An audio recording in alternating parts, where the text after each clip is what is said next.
오늘은 이마 축소의 회복 과정에 대해서 조금 더 집중적으로 설명드리고 알아보는 시간을 가져보도록 하겠습니다. 안녕하세요, 테일러 성형외과 타고입니다. 그동안 이마 축소에 대한 영상들을 준비하는데요, 부작용이나 회복 과정에 대해서 설명드린 시간도 많이 갔었지만 그래도 막상 수술을 받으시면 불안한 분들이 계시죠.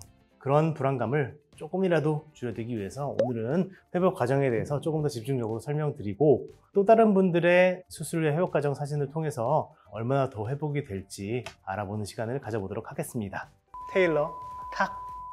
흉터, 탈모 등 부작용은 어느 시기에 알 수 있는지, 또 어디까지가 회복 기간인지 구분이 어렵고 불안합니다. 이마 축소 어떤 증상들이 있을까요? 이런 질문들을 주셨는데요. 보통 흉터는 2에서 3개월 이상 약간 붉은 기운이 지속되다가 4에서 5개월이 넘어가면서 색이 점점 빠지면서 호전됩니다. 이때 딱딱하게 뭉치는 증상이 마찬가지로 이 시기까지 지속될 수가 있어요. 속에 꿰매어 놓은 녹는실이 느껴진다거나 녹는실의 매듭 끝이 느껴진다 하는 증상들이 종종 발생하죠. 또한 머리카락이 이 흉터와 이마 피부를 뚫고 나오는 과정에서 잘 뚫고 나오지 못해서 모낭염이 발생하는 경우도 있고, 또 인그라운 헤어라고 해가지고 머리카락이 피부 안으로 잘못 파고 들어가 자라는 현상도 있을 수 있어서, 이런 경우 경과를 볼 때 정리를 해드리고 또 모낭염 있는 부분에 염증 주사를 맞거나 항생제 소염제를 처방해서 드시도록 하기도 합니다. 또 본래 우리 두피 모근에는 사이클이 있습니다. 생성기, 휴지기, 탈모기. 그런데 수술하고 나면 이 사이클이 한 번에 리셋되는 경우가 있어가지고 2, 3개월까지는 머리카락이 많이 빠진다고 하시는 분들이 있어요. 이거는 일시적인 증상일 가능성이 크고, 이 기간에 해당된 분들은 너무 걱정하지는 않으셔도 됩니다. 추후에 6개월 지나고 나면 원래 이전에 가지고 계셨던 모발의 밀도는 회복하시는 경우가 많습니다. 물론 수술에 의해서 두피가 드러나서 밀도가 떨어진 건 조금 있을 수 있다는 거 분명히 말씀드렸어요. 자, 흉터 부위에 손톱만하게 탈모가 생기는 경우가 아주 간혹 있습니다. 마찬가지로 흉터를 풀어주는 주사를 맞으면 자연스럽게 2에서 3개월 정도에 걸쳐서 회복되는 경우가 대부분입니다. 이런 대부분의 증상들은 5에서 6개월까지 간간히 있을 수 있고요. 6개월 넘어서까지 지속되는 경우는 흔하지 않은 경우이니 병원과 한번 소통을 해보는 것이 좋겠죠. 그러면 이마 축소 수술 후에 흉터 등 이 부작용 예방을 위해서 병원에서 받을 수 있는 케어가 있을까요?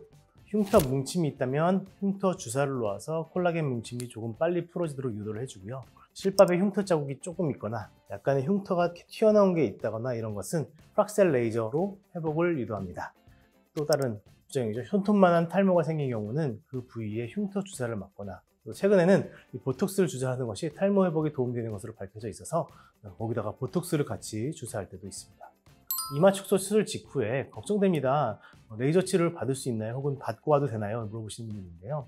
다른 것의 경우는 흉터는 레이저 치료를 한 달 이후부터 하기도 하는데요. 이마 축소 흉터는 흉터 부위에서 머리카락이 자라나기 때문에 레이저를 하게 되면 이 모근이나 머리카락 자체에 영향을 미쳐서 안 좋은 영향을 미칠 수가 있어가지고요. 저는 가급적이면 3, 4개월 이후부터 시작하는 경우가 많습니다. 특히 이렇게 잔털, 솜털 같은 경우는요, 프락셀 레이저를 하게 되면 탑버리게 되어서 없어지는 경우도 있으니까 꼭 필요한 경우만 시행하는 것이 좋겠고요.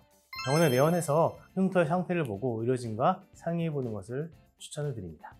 또 그러면 이마 축소 수술 후에 흉터 및 이 회복을 위해서 환자 스스로 지켜야 하는 상황이 있을까요? 라는 질문이 있을 수 있어요. 당연히 흉터 연고를 꾸준히 잘 발라주는 것이 중요하고요. 흉터 부위에 무리한 힘이 가거나 어디에 꽝 찧어서 흉터 부위를 실수로 부딪히지 않게 조심해야겠고요. 또 상처가 회복되면서 약간씩 간지러울 수가 있는데 무의식적으로 긁거나 만져서 자극하는 행동은 흉터의 회복에 방해가 될 수 있습니다. 또 아까 말씀드린 모낭염이 생기거나 인그로운 헤어가 생겼을 때 너무 일부러 짜내거나 뽑을 필요는 없고요. 자연스럽게 없어지는 경우가 상당히 많으니까 이것도 마찬가지로 병원에 문의하고 경과를 보러 올 정도면 병원에 오시는 것이 좋겠고, 그렇지 않은 경우는 우선 1, 2주 정도 경과를 지켜봐도 괜찮습니다. 자, 그럼 다음은 계열별로 흉터의 양상을 한 번씩 봐주시는 게 좋을 것 같아서 준비를 좀 해봤어요. 처음에 수술 전에 넓은 이마를 가지고 있었고 10일차 보면 이마가 많이 줄어드는 걸 볼 수가 있습니다. 근데 이때 보시면 많은 분들이 이 부분도 걱정을 좀 하시는데요. 약간 울퉁불퉁한 부분들이 있다. 어떤 부분은 튀어나와 있고 어떤 부분은 들어가 있다. 이런 점도 있고, 또 마찬가지 보시면 약간 불그스름하게 흉터가 형성되어 있죠. 근데 나중에 시간이 지났을 때 보면은 이 울퉁불퉁함은 완전히 개선된 걸 볼 수가 있고요. 빨갛던 흉터들도 많이 개선이 된 걸 볼 수가 있습니다. 다음 케이스입니다. 수술 전 이틀 차, 2개월 차, 6개월 차인데요. 이틀 차에 보시면 마찬가지 약간 울퉁불퉁해요. 그 다음에 실밥이 보여서 이거 괜찮을까요? 2달 차까지는 아직 불구스름하게 흉터가 좀 보이고요. 6개월 차 되면 흉터의 자국들은 자연스럽게 사라지고 흉터에서 머리카락이 뚫고 나오는 걸 보실 수가 있고, 또 요즘에는 잔털의 느낌이 완전히 사라지는 것을 두려워하시는 분들도 있는데요. 실제 우리는 이 헤어라인보다 앞쪽에도 잔털이 있지만 헤어라인 뒤쪽에도 잔털이 다 숨어 있습니다. 그래서 실제 보시면 6개월 차에 보시면 수술 전에 비해서 양쪽 옆쪽에 잔털이 조금은 소실된 걸 볼 수 있지만 실제로 헤어라인 뒤쪽에서도 잔털이 섞여 나온 부분이 있기 때문에 잔털의 느낌이 어느 정도는 살아있는 것을 알 수가 있습니다. 자, 이런 경우도 보시면 이제 수술 전 9일 차, 3개월 차, 7개월 차죠. 제가 가장 추구하는 목적이 그래도 여자분들은 최대한 헤어라인을 약간 라운드하게 줄이는 것을 추구하고 있고, 그런 면에서 양쪽 옆에 여자분들이 가지고 있는 자연스러운 잔털을 최대한 살려서 수술하고 있고요. 그래서 이런 케이스를 보시면 수술 전에 비해서 수술 후가 직사각형이 된다거나 일자가 된다거나 이마가 그렇지 않고 최대한 라운드한 형태를 유지하는 것을 보실 수가 있어요. 그리고 마찬가지로 그 잔털을 살렸을 때 여자분들이 가지고 있는 그 잔털의 느낌이 완전히 사라지지 않고 절반 이상은 남은 상태로 내려오기 때문에 이전에 비해서 크게 헤어라인이 어색해진다거나 너무 수술한 티가 난다거나 그렇지 않은 것을 관찰할 수가 있죠. 그래서 이마 축소 흉터와 탈모 등을 이 부작용을 줄이기 위해서 제가 수술적으로 신경 쓰는 부분이 따로 있는지를 설명을 드리면요. 남자분들은 머리카락의 밀도나 굵기에 명확하게 도움이 되는 피나스트라이드 등의 약물이 있기 때문에 회복 과정에서만이라도 이런 약물을 복용하는 것이 확실하게 도움이 될 것 같고요. 수술적으로 신경 쓰는 부분이라면 우선 본인 두피의 늘어남을 테스트하는 글라이딩 테스트, 이게 가장 중요하다고 생각합니다. 미용적인 목적으로 수술하는 것이기 때문에 어쨌든 안전한 범위 내에서만 줄이는 것이 중요하고요.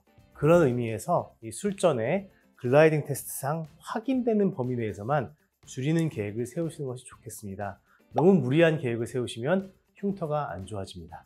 그래서 만일 그것 이상으로 계획하고 들어갔는데 그만큼 두피가 늘어나지 않는다면 두피 속에 있는 근막의 절개를 많이 해서 피하지방층을 포함한 두피를 너무 많이 벌려야 되고, 그럼으로써 이 혈류가 지나가는 피하지방층에서 혈류가 저하되는 현상이 생기면 모근도 영향을 받게 됩니다.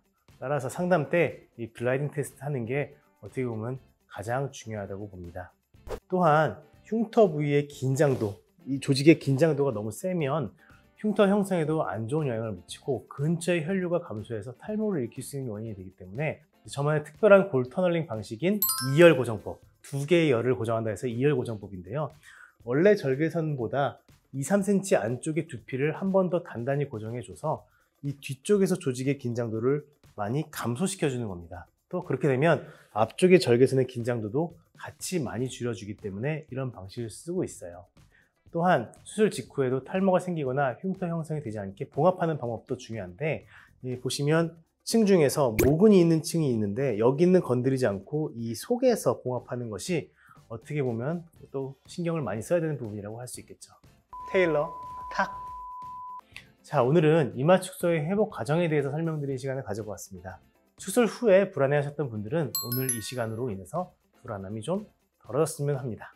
아직 수술 전인 분들도요, 오늘 영상 보면서 수술 후 회복을 예측해 보시고 수술을 결정하시는데 도움이 되었으면 좋겠고요. 그럼 오늘 영상 여기서 마치겠습니다. 안녕.